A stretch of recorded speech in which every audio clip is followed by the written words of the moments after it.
Status Podcast. As always, I'm your host, William Liberty, and with me is... Boaz Muhammad Yusuf. And today we got some stuff. We got Akuma coming to Street Fighter V.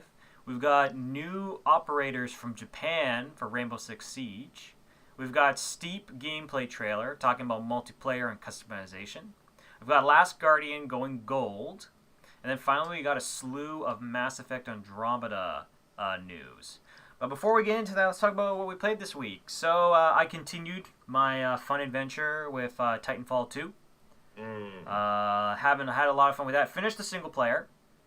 And I thought that the last couple sequences were pretty fantastic. Had some pretty awesome moments. There's one. I like the theme. There's a particular theme of something that happens in the game that I really like, that it builds up at the very end, which I really, really enjoyed. I felt that, like, remember I was talking about how I thought the story was pretty silly, you know? Yeah. I didn't really get anything to really, like, make me go, oh, that was crazy. Although there was something where I'm like, okay, they are setting up some sequel stuff, you know? Like, there is some stuff that they're setting up where it's like, all right, if we do get a Titanfall 3, someone might show up, you know? Oh, okay. But like, and I was like, okay, that's fine. I still think it wraps up pretty well. Okay. But they did like leave some threads open for other stuff to happen. So I thought that was pretty neat. Yeah, I basically played the multiplayer. I played a little bit with you because Fawaz actually picked up the game as well. Spoiler alert. That was a lot of fun. I was doing pretty well. Like, when we were playing that, like, better than I usually do. Like, but that's also the game mode that we play a lot of, or a lot of people are playing, is Bounty Hunter, and it's essentially it's a mode where you fight against enemy players, and you also fight against enemy AI, and you gain credits for killing grunts, specters, other titans, and stuff like that. But the key thing is that you have to bank your credits. So there is this interesting mechanic where it's like, all right, wave's done, everyone run to the banks, and you got to be like, all right, do I want to rush in and just drop it, or do I want to be sneaky about it? And because there's people probably there waiting to kill you and grab the credits. And there were a couple of games where we played where I think there was one game in particular with I had like 500 credits and I got killed by a guy sneaking around, and that really, really didn't help things that much. So that's an interesting thing that could turn the tide of the match. So that even if there's that one person who's doing amazing, if he doesn't drop his credits off in time, then he's not really doing much for his team. Yeah. So, but yeah, I played that. Played some more Vermintide with a couple of my friends. Those games are pretty solid overall.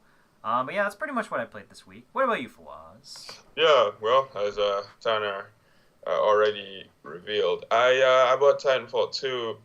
I decided why not. You know, I was feeling really shitty for not supporting the game. I didn't really have anything to play. You know, I just need I just, you know, something to play when I don't feel like playing Overwatch and yeah. I don't feel like playing The Witcher. So, you know, I picked it up, and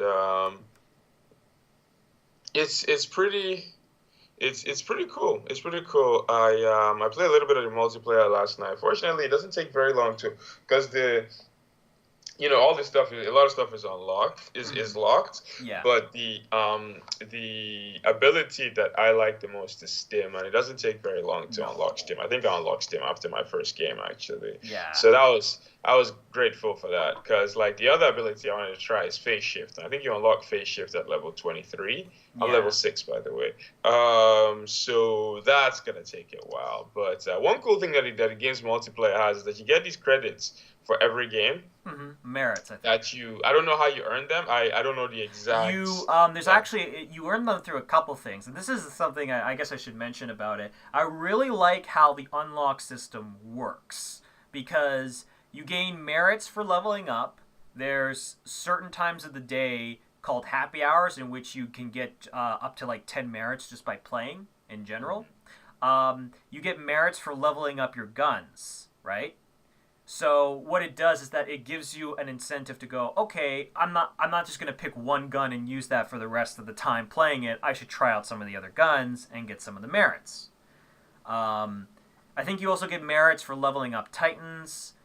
You get extra merits for leveling up factions, in which when you play the multiplayer, as you level up, you unlock the ability to choose which faction you want to be a part of. And when you're playing that, there's an interesting thing where where the factions lead to special unlocks. Like there's certain special banners that are exclusive to people who've leveled up so far in that faction. But the unlock system in the factions is pretty interesting. Yeah. But yeah, like I was saying, you unlock you get credits, and the credits let you unlock certain things Mm-hmm. earlier than you'd like. So if I wanted to, I could save up and just unlock phase shift, but I don't think I'm going to. I think I'm just gonna I think I'm just gonna keep playing. But yeah, the multiplayer was pretty fun. I started playing the single player, and so far so good. It's it's got a nice pace to it, and the mobility is a lot of fun, and so far so good. That's pretty much, I was really enjoying it, and I had to pull myself away from it to start getting ready for the podcast. So I guess that's I guess that's That sound I of guess that's a like good sign. disappointment. It's like, go do the freaking podcast. I want to keep playing. But yeah. So that's what I played this week. Nice.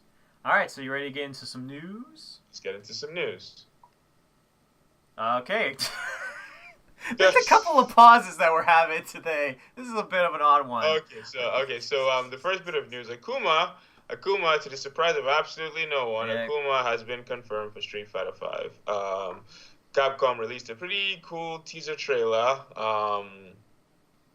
and announced that he's going to be playable at the PlayStation event in December. So that at least confirms one actual video game that Sony is going to be showing at that event. There we go. At that event next month. Yeah, December 3rd to December 4th. So, yeah, I mean, Akuma, obviously we don't know anything.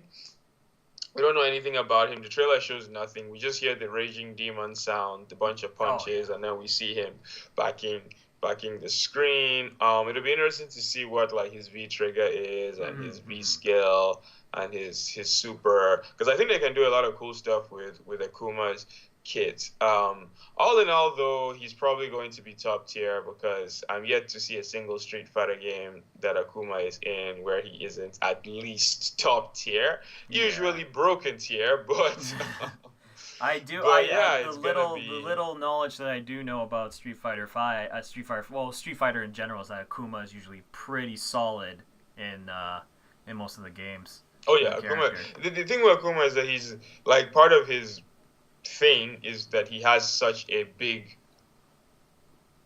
set of moves. Mhm. So in Street Fighter 4, for example, he had his regular fireball, he had his charged fireball, which is like the flaming one that causes a knockdown. He had, the dragon punch, he had the hurricane kick. So he had the show to a list, but then on top of that, he had the teleport, he had the demon flip, and then the demon flip then gives him access to the command grab, the palm, the dive kick. Then he has the air fireball. So when you mix all of that together, when you have that many tools, it's very hard for a character to be bad, even though he has. Oh, and then on top of that, another thing about Akuma is that he's always been a glass cannon. He does like obscene amounts of damage, but he doesn't have a great deal of health. So when you combine all those tools with a character who usually does a lot of damage, it's very, very difficult to create a bad character. And so yeah, he's just always been top tier. I'm racking my brain right now. Maybe someone in the comment section will remind me of this one game where he was mid tier, but I'm pretty sure Akuma has like consistently been at least the top 10. So I don't expect anything to change in Street Fighter Five. But yeah, Akuma coming to Street Fighter Five. Looking forward to seeing some gameplay, and yeah, at the very least, that's something I can look forward to at the PlayStation Experience. I'm probably Yeah. still not going to watch it. Moving on to some other interesting news. Rainbow Six Yeah. announced its next update, Operation Red Crow. It's coming on the 17th of November, and it's coming with a free map, some new gameplay features which have not been detailed yet, and two new operators, two Japanese operators. Unfortunately, we didn't get, like, we got trailers, but they're really, really, really short trailers. But anyway, their names are Eco, so Eco's back. Oh, sorry, their names are Eco and Hibana. Let's go with Hibana. I probably pronounced that wrong. They're both Japanese operators. Yeah. Echo, not Eco. Echo's backstory is he's an SAT operator. Masaru Enatsu was born in Suginami City, Tokyo, location. Yeah. Nothing here actually matters. And then we unfortunately we don't know anything about their actual gameplay. We got some like short teasers. Hibana, Yeah.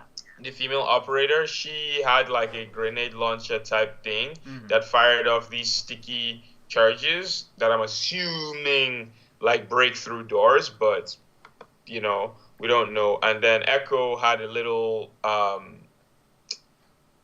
robot thing that he can like pilot around and stuff. But that's all we know so far. Yeah. We don't really have too much info on them.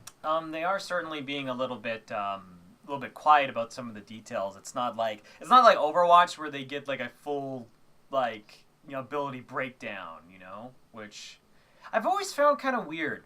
I've always found kind of weird why they don't do something similar for this game, because it would make sense. Like you show off the character's main ability, maybe what weapons they can choose. Because usually what ends up happening is, in particular in Rainbow Six, it's more the ability is the highlight of the character, but it's also really important what weapons they have access to, because that can be a deal breaker for some. Because if I know for example, there's one character who for the last operators, I think his kit was the crossbow. His crossbow isn't the greatest, but his assault rifle is really, really strong. So he balances out that way. But I know that I find it interesting that they are being a little bit quiet about some of the other details. Honestly, I'm really excited for the map and the new operators in general.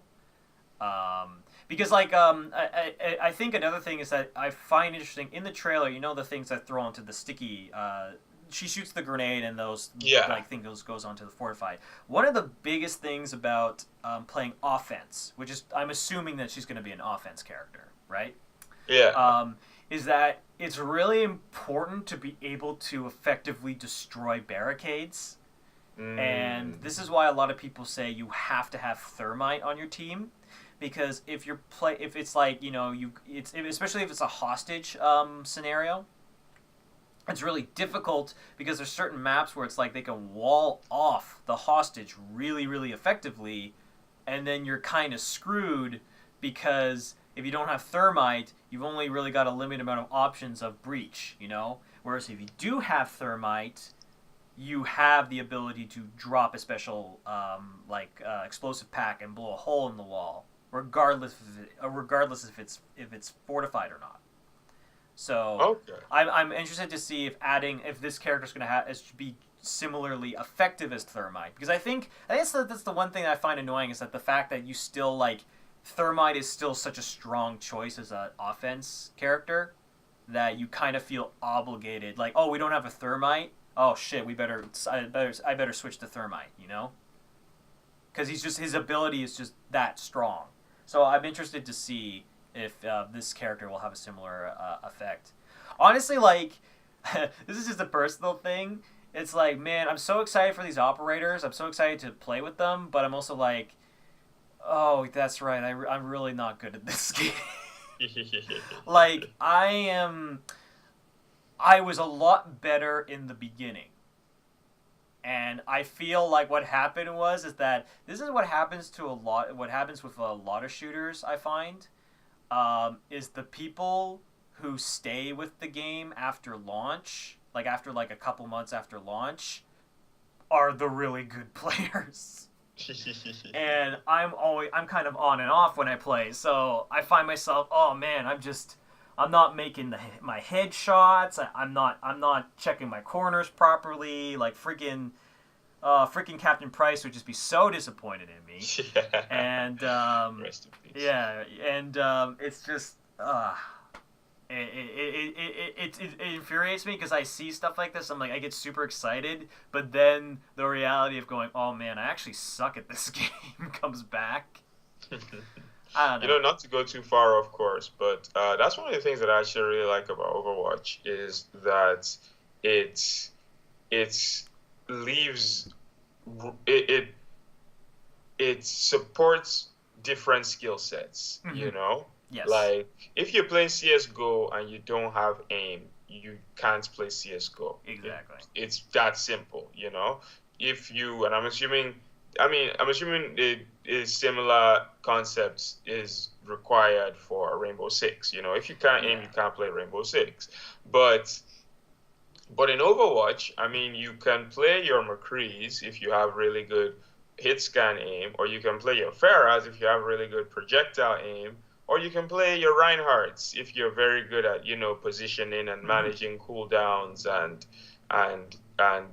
strategy, or like Lucius or something like that. So that's one thing I've always really appreciated about the game. But no, I feel you. Rainbow Six. I played the beta. I told you. I did. Destiny, I was not destined to enjoy this game because like I get into the beta and then I play it for a little bit and it doesn't it takes me like a very very very long time to get into a game, and then I finally get into a game and on my teammate there's a griever. He like kills two of us and then I'm like I don't have time for this crap.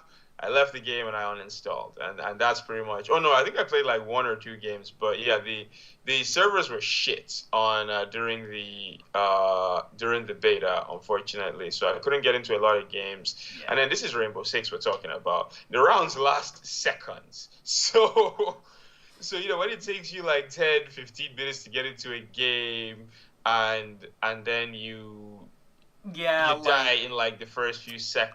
I think it's gotten better. Like it actually doesn't take that long to join a game. I would hope. Well, yeah. Like obviously, after months of it being out, it doesn't really take that long to join a game. It came out in December. Yeah. Oh God, wow, that's been a while. God damn. That came out like a year ago. Christ. I just realized that. Feels like yesterday. Man, I'm getting old. It's like months, like as if it came out in like August or something.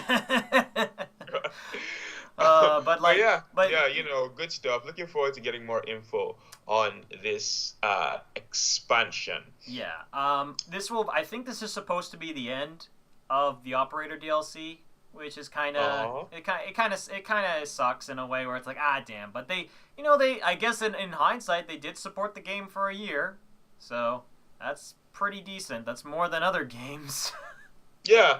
I mean, a year is pretty standard, like when you go into like 2 years, that's when you're going above and beyond, and when you're going into 4 years, then you're probably Blizzard. But but honestly, I still enjoyed the game a lot. Like, it's still a really, really fun game. I think the only thing that disappointed me is that I felt the terrorist hunt mode was just kind of. I don't want to say it was complete. It felt tacked on, but it felt like it feels very limited compared to some of their earlier iterations of Terrorist Hunt. So that was the only thing that I came out disappointed. Where it's like, I wish there was more options in Terrorist Hunt. I feel you. There really isn't. But anyway, good stuff, and I'm still excited. Yeah. Speaking of options, Ubisoft recently revealed all the customizable options that you'll have in Steep in their game Steep, which is coming out in December. Yeah, that wasn't a bad segue. That was a pretty solid segue. So first of all, they revealed a a gameplay 101 trailer. I mean, it mostly goes over stuff that we already know. Like you do events to build rep, and then the more rep you build, the bigger events you can go to. I mean, sure, they went into some nitty gritty about how you can get like helicopters and hot air balloons, but I don't really understand how those are going to work in the context of a snowboarding game. Yeah. But I'm sure they know what they're doing. The more interesting thing was the customization trailer. So they showed off the multiplayer options. So the game, it's a very social game, and one thing that worried me about the game was that it would be like SSX, the reboot that came out a couple years ago. Mm-hmm.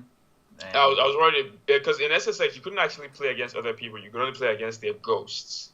And that was dumb. Yeah. However, the impression I've gotten, well, not the impression I've gotten, the multiplayer trailer specifically states that you can actually play, you can challenge your friends, you can like do event. It's a very, very, very social game. This is something that they keep hitting us over the head with.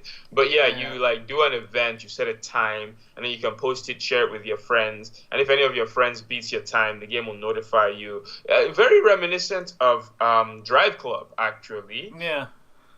Yeah, very reminiscent of Drive Club, but yeah. Overall, it's a lot of really really good a lot of interesting stuff here. The game looks good. So like I said, when I was playing the alpha and I said that the alpha looks like shit, I put that little asterisk next to it saying that this is the alpha, and I fully expect the game to look better. Now, obviously, this is just a gameplay trailer, and we've known not to trust Ubisoft's gameplay trailers. Yeah. I think that's it's funny how the fact that the game, it looks good but doesn't look great, makes me have more faith in the fact that that's how the game is going to look when it launches. Yeah, I know that in complete mentality, and it's like it doesn't look that amazing. That means this is it's the same feeling I had when I was watching trailers for Ghost Recon Wildlands, I think. And I just went, yeah, this is actually what the game's gonna look like. Okay. The only thing that makes me work is they're expressing, like, oh, the multiplayer experience is going to be a social game, and I'm just thinking like, a lot of their multiplayer experiences have not actually been that great, so I don't have a whole lot of faith in this. Then the guy that's been playing Rainbow Six for a year.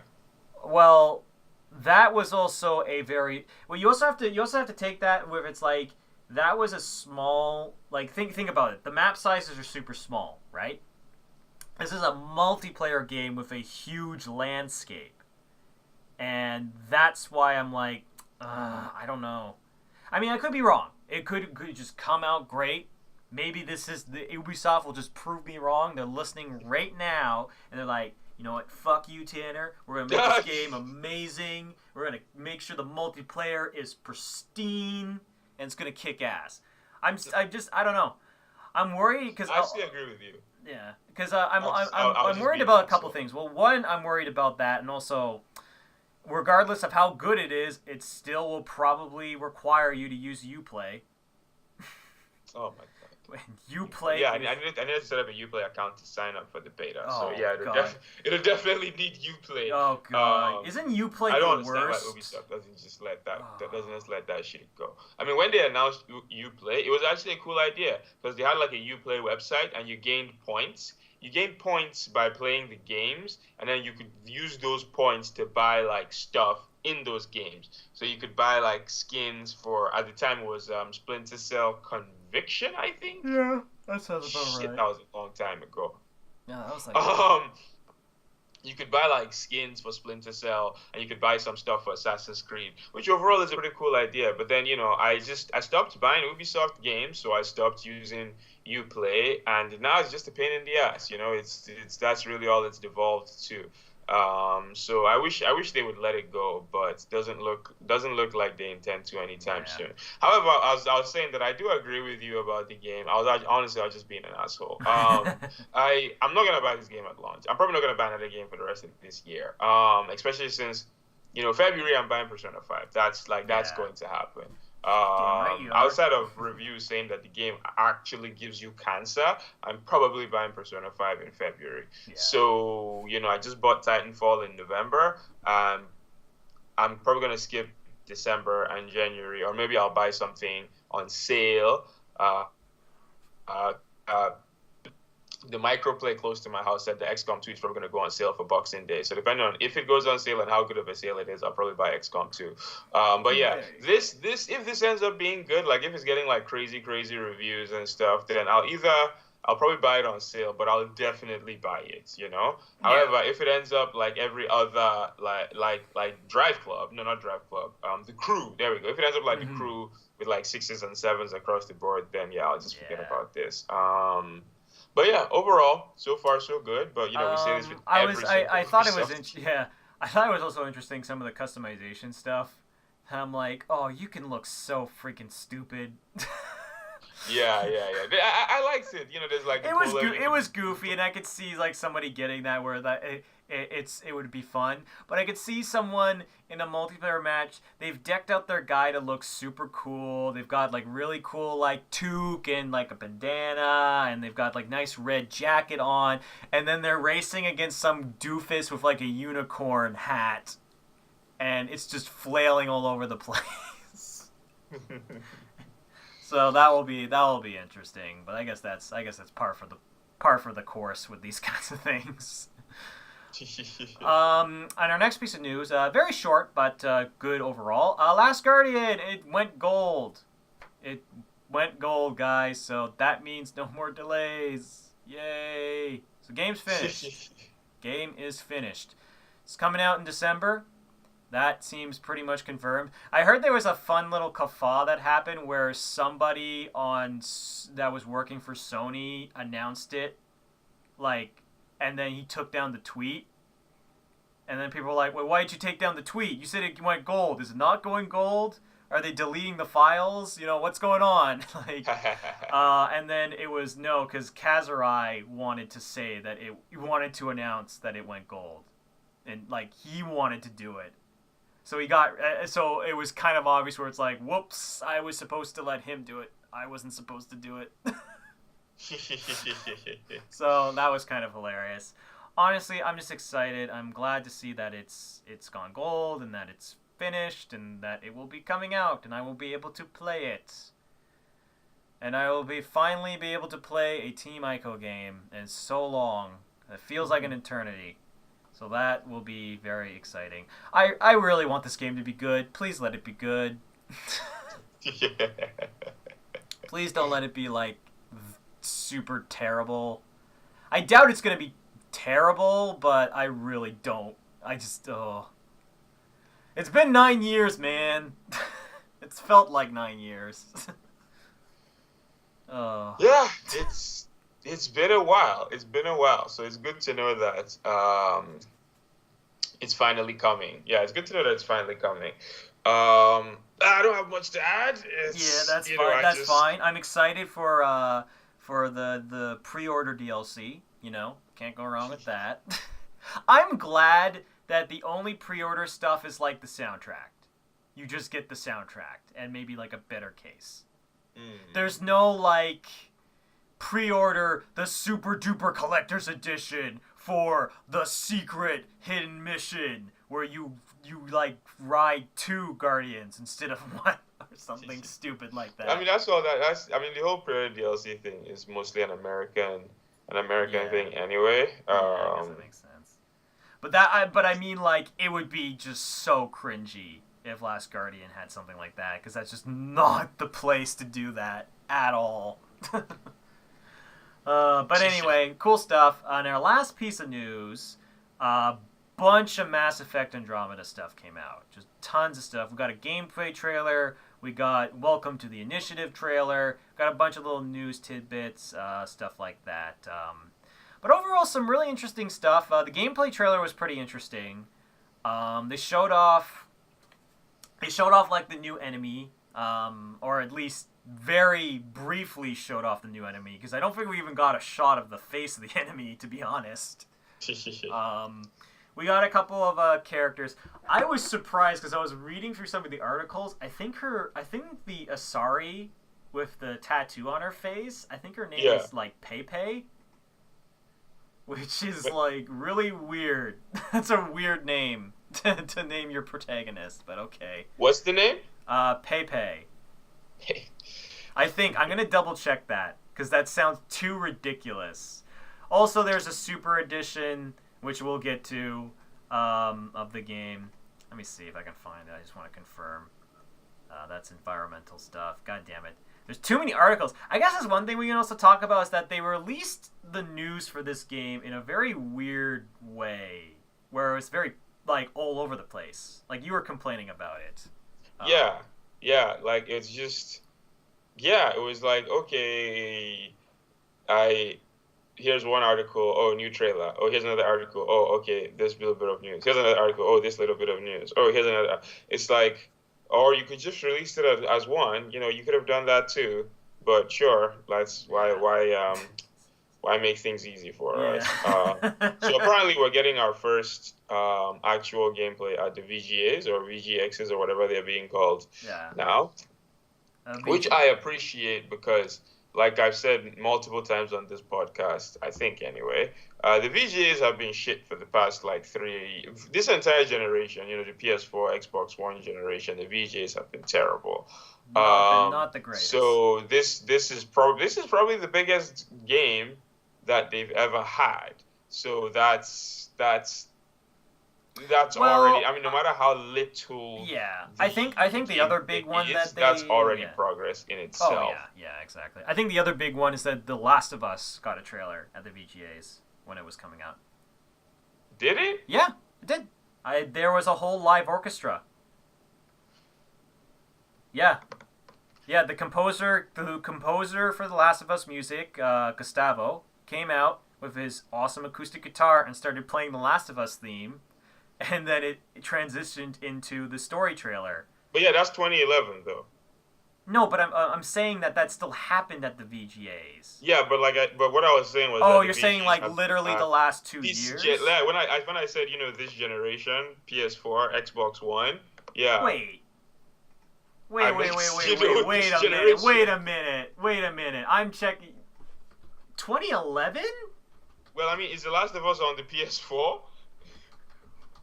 Okay, I'm checking this right now. What the hell is going on with your time? Like, that was it came out in 2013. No, 2012. Okay, whatever. I don't know. My memory's gone in a loop because I was like, 2011. Man, that feels like a century at this point. Yeah, the trailer came out in 2011. I mean, like I said, they used to have a lot of big games announced at the VGAs. The Last of Us, one of the Mass Effects got its gameplay trailer. Probably Mass Effect 3, I think got its gameplay trailer. 3 got it.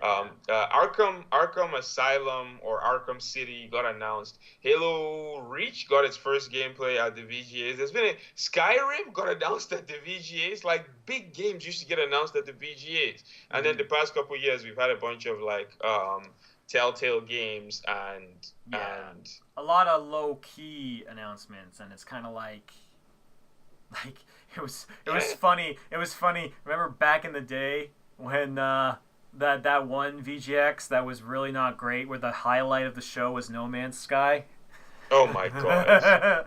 Oh god, that hurts even more in retrospect. Man. Last year's award show was pretty good. Here's the funny thing, is that the award show itself has gotten progressively better. Because all these other years that I'm referring to, with all the big game awards, with all the big game reveals, the show itself was terrible. So cringy. They were trying too hard and stuff. Whereas last year, I watched the whole show last year. And I mean, sure, there wasn't any really big video game reveal there, but the actual show itself was amazing. Yeah. Now, at the time, I was mad that The Witcher 3 won Game of the Year over Bloodborne because I had finished Bloodborne and I hadn't finished The Witcher 3 at that point. Yeah. Now, in hindsight, I regret that. I regret that statement because, well, you all know how I feel about The Witcher 3. Well, you really like The Witcher 3, yeah. So, I mean, they were both really good games. It was tough competition. Yeah, yeah. So I mean, so the awards shows themselves have been getting progressively better. So there is that. Mhm. Um, and so hopefully we can finally get a nice balance. Part of what's really hurting the VGAs is the fact that it is literally a day before the PlayStation event. So Sony, because Yeah. Sony used to reveal so much stuff at the Video Game Awards, and well, now they don't because like literally the next night they have They have their their own own. event now, which I don't think they had before. No, this is their third year, so Yeah, so yeah. I guess it makes sense because now it's like, well, why would we want to reveal that here? We have our own event. We wanted Yeah, but to. then the problem is that their own event has been garbage too. Well, that's So what I. Well, no, but I'm saying that they want to do it in their own event so they can feel special about themselves. yeah, yeah, Yeah, no, no, I that's agree with really you. But that's then really it. I mean, like if their own event came out and then they had like The Last of Us, then this wouldn't be that big of a deal. But Mhm. they haven't had anything good at their own events either. So I'm just like, okay, now everyone's suffering. Thanks, Sony. Thanks a lot. Yeah. But we digress. Good God, that was a digression. Yeah, it was a good discussion, but yeah. Well, they didn't show too much in the way I would have liked it if it was just like one big news drop from one source. It was literally Yeah. like, all right, here's the two trailers, here's the written article about a bunch of questions you've been asking us, and I did actually look up. Her name was actually not Pepe, PB. PV? PBPEEBEE. That's a PB. yes. Like PB&J. Yeah, basically. Oh, okay, that's much better. That's much better. Yeah. Oh, I could see a really good joke with that in the game. No, it was funny, and I think this is another. I'm going to probably talk about why I'm excited for Andromeda and why I just miss Mass Effect in general. There's a lot of really good comedic moments in those games. I was rewatching some of the moment. There's particularly the Garrus romance plotline, and there are some Ah, freaking gold in that plotline. That is great because Garrus, for those who know, Garrus is like supposed to be like this kind of like soldier, goody two shoes kind of guy. He becomes like a hunter in a bounty hunter in one of the later games, and he's meant to be like this. He's supposed to be this really cool badass who has an awesome voice, right? But he tries to be romantic and he fails so hard, and it's hilarious because he thinks he's being romantic, right, in a lot of the scenes, and he's just being awkward, and it's so freaking funny. yeah, funny story about Garrus. He was one of the first Mass Effect characters I ever saw. Oh yeah, really? Yeah, I was reading a magazine a long time ago. This was back when Mass Effect was an Xbox exclusive. Yeah, Do you remember back in the that? day. Yeah, back in the day. Yeah, I was reading a magazine and then I saw this alien character with this really, really cool like visor. And I Yeah. was like, holy shit, what is this game? And then that was when I was like, oh, okay, Mass Effect, and I looked into it and stuff. But yeah, man, it's amazing how far the game has come from there. But yeah, they said that they're adding more romances for like every character. I'm fine with it. Some of them are not as good as the others. Like Yeah, I like it's. Here's the thing. I treat it as like, okay, some of them are kind of they're okay. They're fine. But some of them are really really strong, and have a lot of depth to them, and the writing is really fantastic. My two yeah, favorites are because I think the writing in the Tally one and the Garrus one, who are two of my favorite characters, are really really strong. Like I think they're really really well written. Some of the other ones where you can romance some of the smaller characters, I think are not that interesting overall. But yeah. this is one of those hard things where it's like I don't really think I can't think of any game that really nails a romance plot in a video game very well, at least not on the top of my head. Yeah. Like can you think of any that does it like perfectly? Sorry, can I think of any? Like any game that actually has a romance plot that is like 100% solid.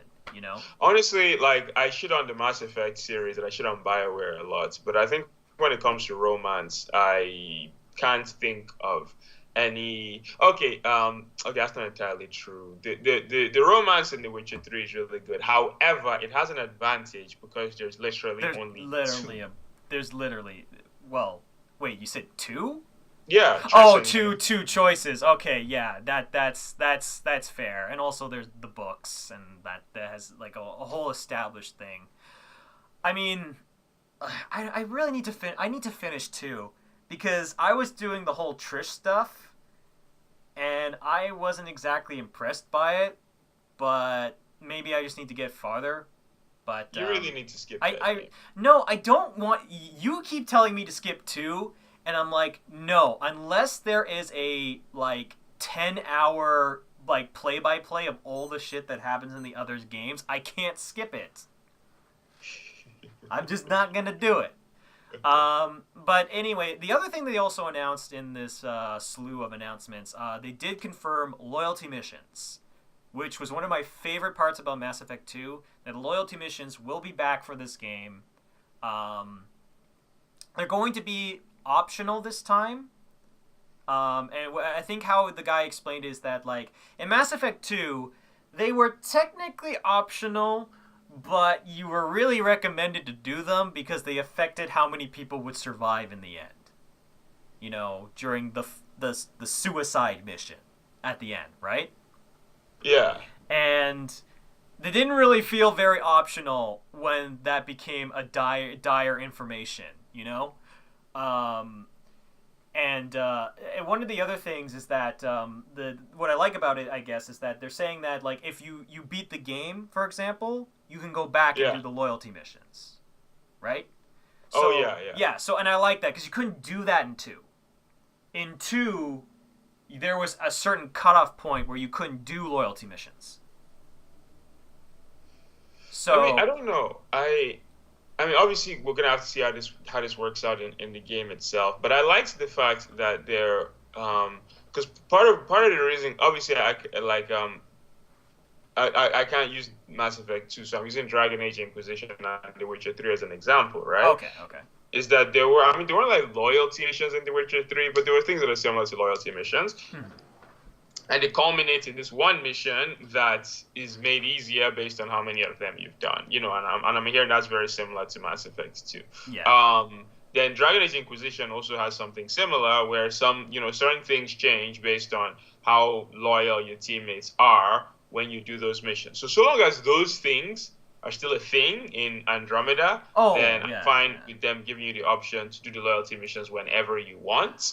I'm certain. I think what they're doing is that essentially, I think what they're doing is they're probably going to be other missions that will essentially have that functionality, where depending on what you do, they will greatly affect how things turn out in the end.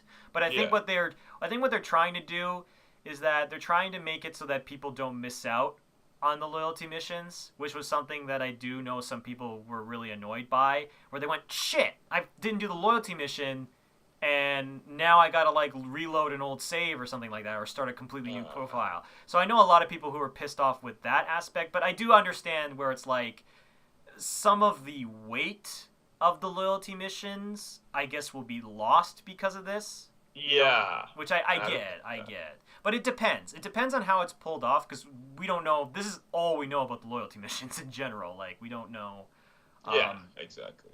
that much else.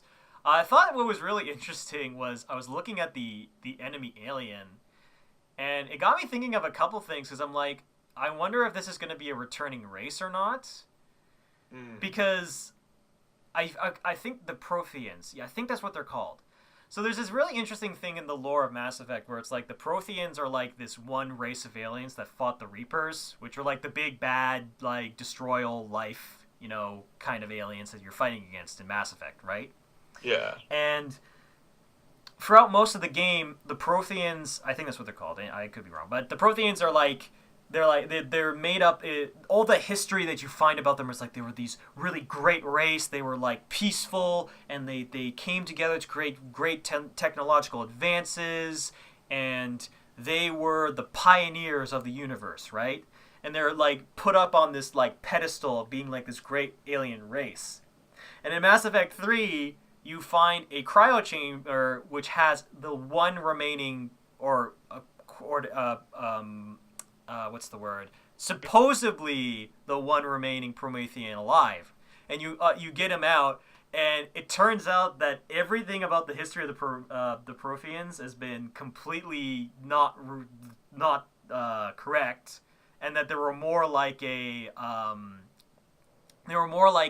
nomadic race, and they were more fixated on warfare. They were more like a war-based society than anything else. So they weren't peaceful pioneers at all.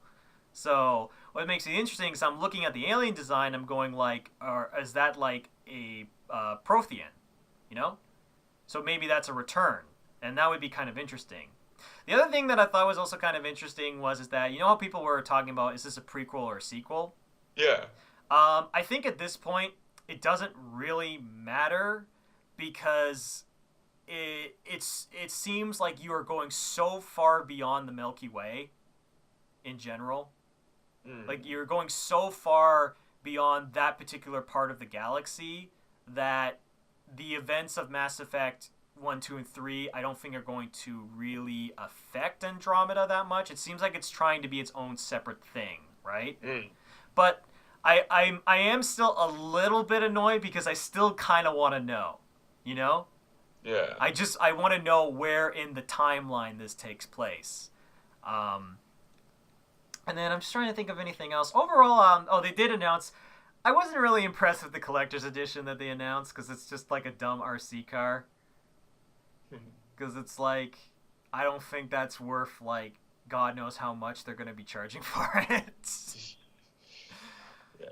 Because I'm actually kind of curious, has there ever been... Because I've been the one who's picked up a lot of collector's editions, but I'm curious, has there ever been a collector's edition that you've picked up? Or... I think the last one I bought was Gears of War 2's collector's edition, and it had some decent stuff in it. But after I bought it and I opened it and I redeemed the stuff, I felt so empty that I was like, well, why do I do this? You know? You just had this like dread, like feeling of dread, and just, why did I do this? Yeah, I just get like a golden lancer, and I was like, okay, I don't really care. And then you got some other stuff that I can't even remember. And yeah, I mean, every now I always check when they're like, oh, this is the collector's edition. I'll check what's in it. But yeah, I haven't seen anything that catches my eye in the past. Holy shit, almost 10 years? Yeah, because Gears of War 2 came out in like 2008, so 8 years. Yeah. I'm pretty sure Gears 2 was the last collector's edition I bought. Maybe there's something else, but I can't think of anything off the top of my head. So I'm gonna say Gears 2. Yeah. That's interesting, because I was always curious about that, because every time I talk about getting the collector's edition for something, I always hear Fawaz going, oh my god, such a waste of money. Well, because I mean, a lot of them are. Yeah, you got a good point there.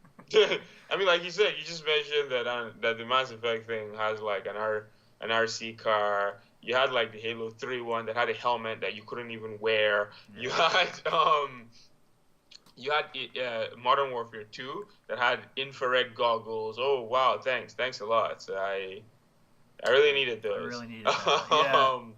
Yeah. It's just rubbish, you know. Yeah. It's rubbish on rubbish. Yeah, like even the Titanfall 2. I went to the store yesterday and they were like, "Oh, do I want to buy the collector's edition?" I was like, "What's in it?" They were like, "Oh, some like spray paints and weapon skins," and I was like, no thank you, I'll save my $20. Yeah, like I was thinking about that too. The guy asked me the same thing and I just went, because like, the only time I do care is if they include the art book, because depending on the game, I'll be like, yeah, give me that art book. Like, I really like the Last of Us art book that I got with the game, which same here. I really like the art books. So I guess that's one case.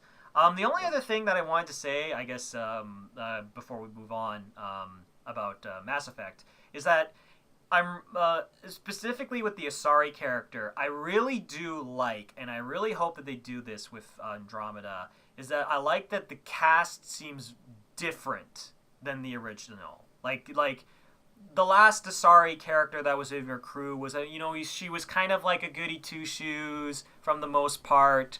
She did do some less morally ambiguous things later on, but she was overall meant to be a good consoling character, right? So I like that with this game, it seems like they're having this Asari who's going to be like a loudmouth, sassy character who's probably going to be a little bit bratty from time to time.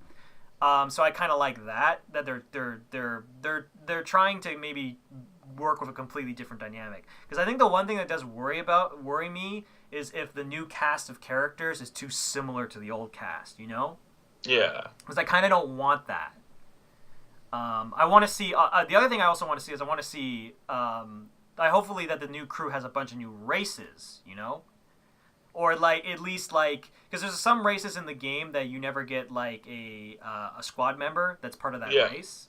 Like I'd love to see like a Batarian, or what are those? There's these really creepy like screechy aliens in there. I forget their names, but they're also pretty freaky. That would be kind of interesting.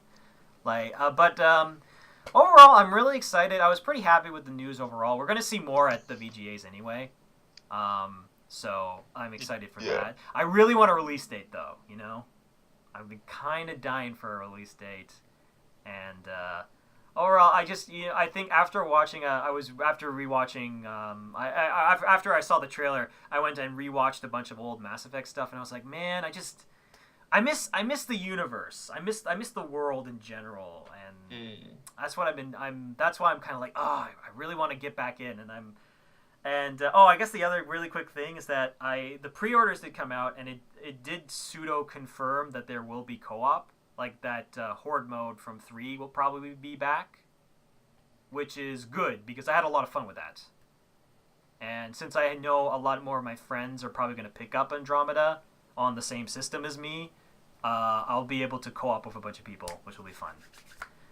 But unless you got anything to add to that, I guess we can move on. Yeah, I've got nothing to add.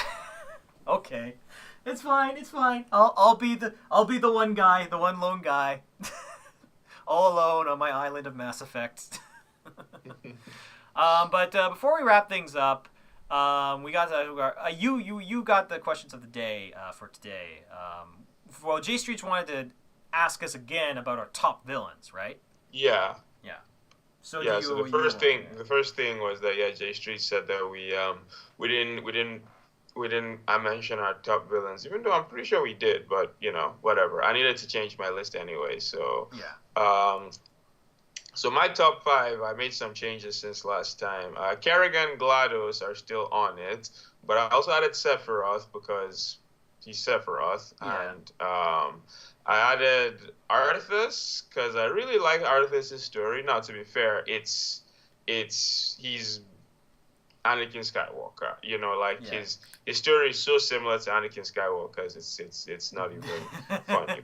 But I still like Arthas, and then my last one is Alma. Alma from Fear. I don't know if you remember Fear, but it was a first-person shooter that got released early in the PlayStation 3 and Xbox 360's life cycle, and it was a horror first-person shooter, and it was based on Japanese horror. There was a lot of very, very obvious inspirations from Japanese horror, and there was just one character in the game, Alma. She was the main villain, Spooky ghost. Well, sure, let's say she was the main villain, and just like her, because she appears as a little girl. She appears as a couple of different things, but her main, if you look up Alma from Fair, the first thing you usually see is a little girl, a very grudge-looking girl, long black hair covering most of her face, all that stuff. And her story is very tragic, and it's just, she was a very, very nice villain, I think. So when I was just thinking about it, I remembered Alma, and I was like, God, how could I have forgotten Alma? So yeah, that's my list: Sephiroth, Kerrigan, GLaDOS, Alma, and Arthas. All right, pretty solid. Honestly, I can't believe I forgot this. But for last week, a couple weeks ago, I forgot about BioShock. BioShock has a really good list of villains. Some would argue that they're not even completely villains, but I think that they're very villainous, like Andrew Ryan, Sander Cohen, and Atlas, which is a bit of a spoiler, but it's like a 15-year-old game at this point. But oh god, because I was thinking of like some of the most evilest moments in video games, and there's one. I'm gonna explain why I think Atlas is so freaking evil. Because there's a scene in the BioShock Infinite DLC, right? Which is the burial at sea, in which Elizabeth is captured by Atlas, and she's strapped to a chair, and you're thinking, oh, what is he going to do? Is he going to, like, stab him in the arm, or, like, try and cut off one of her fingers, or something like that, to get information from her, you know? He's like, no, I got something better planned for you. And he takes this nail, and it's a surgical tool, and he puts it in between, like, your eye socket. And he explains about how he's been doing some research about the prefrontal lobe, which is basically the part of your brain which is your personality. And he talks about, like, if I take this little hammer here and I hammer it just right, I will completely destroy your personality. Like, you will not exist. And I was just, that scene, I was like, oh god. Like, that was horrifying. Because he just was doing it so, like, casually.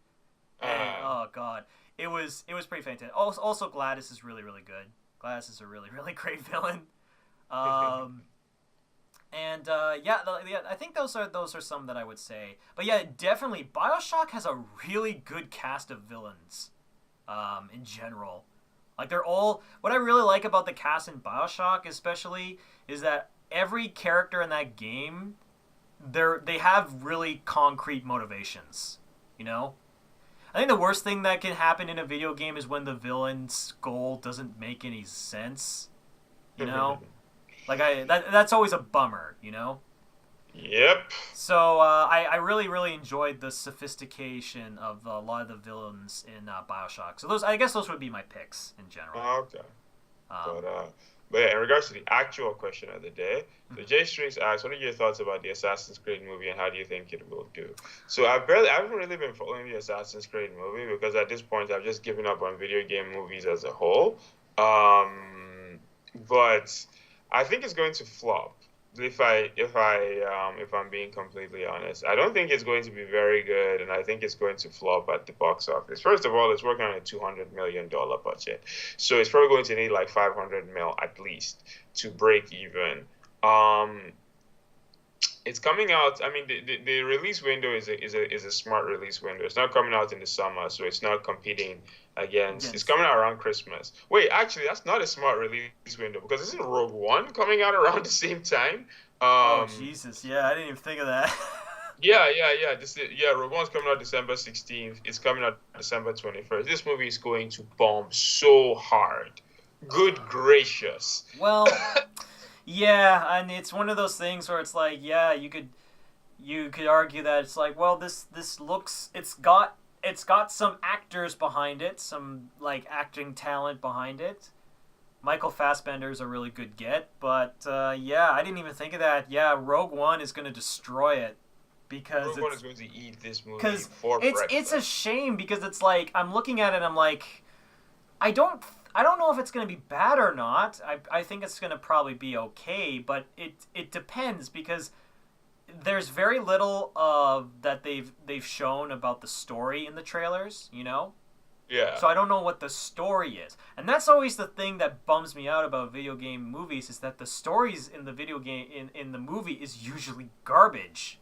Well, I mean, to be fair, the stories in most video games are garbage. Well, I'm aware of that, but it's also I feel like it's compounded by other problems. Yeah.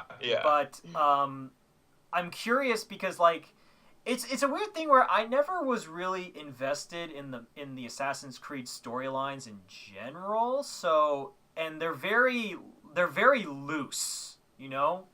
In general, as far as like, because some of the games don't follow like the same characters. They're always like a separate story half the time. So there is potential for this movie to come out, you know, decent. The only problem is that, yeah, the fact that it's going to be like a week and a half or so from Rogue One isn't it, you don't want to compete against Star Wars. No, you do not. So yeah, I mean, the movie might be good. There's like I really haven't watched enough footage of it to have an opinion either way. Yeah. The movie might end up being good, but I am very certain the movie is going to flop. That I am certain of. I mean, there's very little hype around it. Assassin's Creed is not as big of a franchise as Ubisoft thinks that they can, battle with Star Wars. I don't have much hope in this movie. We'll see. Like, maybe what happened with Warcraft will happen with this, and it'll have like a really really big it'll have a really good run in a different country, maybe China or something like that. Yeah, didn't Warcraft do really really well in China? Oh, Warcraft did. China saved that movie. I mean, I don't know if the movie is saved per se, but if it wasn't for China, the movie would be a certified flop. Yeah, like the movie, I think it made like 400 mil at the box office, so it wasn't the hits that they were hoping for, but at the same time, so it made 433 at the box office. I think like 300 of that was from China. It's China carried this movie. Yeah. I did not realize how much China loved Warcraft until this. China loves Warcraft. Yeah, I think if I'm reading this correctly, it made 221 mil in China. So 221 of the 433 that it made was from China. So maybe it's possible they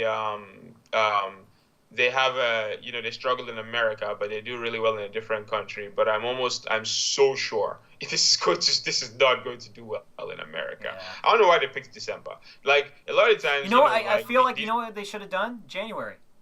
Yeah, I was gonna say a lot of these like low key movies, January, February, those months are dry.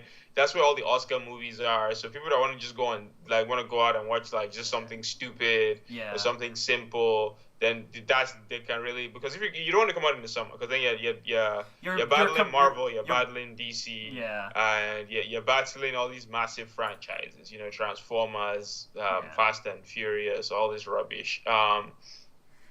So yeah, they should have either come out earlier, so in the fall, or in the winter. But I don't think December was a good call. Yeah. We shall see, but that's what I think. Yeah, I think that's pretty much it. Yeah, I hope. I honestly, like, even though I don't have much stake in whether I want this movie is good or bad. I don't particularly care that much. I still kind of want it to be good, so we can at least start adding some decent video game movies to the roster. Yeah. But anyway, great question, Jay Streets. Great question. And if you've got a question, don't forget to leave it in the comment section, and we'll make sure to answer it in the next podcast. And as always, this was your host, William Liberty, and... Who was Muhammad Yusuf. And we'll see you guys next time.